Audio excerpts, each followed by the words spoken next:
नमस्कार, मी श्वेता. तुम्ही बघताय TV9 मराठी. बुलेटिनमध्ये स्वागत. सुरुवातीला एक मोठी बातमी आहे. रत्नागिरीमध्ये युवकांची राष्ट्ररक्षण मूक पदयात्रा निघाली आहे. नीट परीक्षेचं कारण सांगून देशामध्ये अराजकता माजवणं आणि देशाला असुरक्षित करणं या प्रवृत्तीचा निषेध करण्यासाठी ही पदयात्रा काढण्यात आली आहे. मारुती मंदिर ते डॉक्टर बाबासाहेब आंबेडकर पुतळा अशी ही पदयात्रा रत्नागिरीमध्ये निघाली आहे. शेकडो युवक यामध्ये सहभागी झालेत.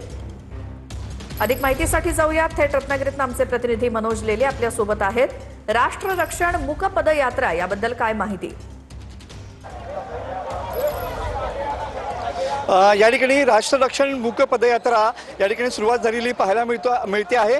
शेकडो युवक युवती या मूक पदयात्रेमध्ये सहभागी झालेल्या पाहायला मिळत आहेत.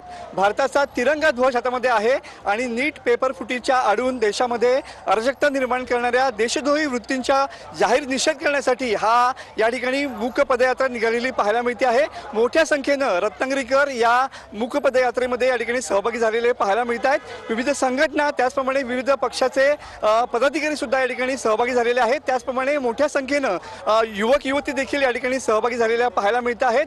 राष्ट्रहित सर्वोपरी, जय हिंद, भारत हा एक श्रेष्ठ देश आहे अशा पद्धतीचे स्लोगन घेऊन या ठिकाणी या पेपर फुटीच्या आडून देशामध्ये अराजकता निर्माण करणाऱ्या देशद्रोही वृत्तींचा जाहीर निषेध करण्यासाठी हा पहिलाच मोर्चा महाराष्ट्रामध्ये निघालेला पाहायला मिळतो आहे.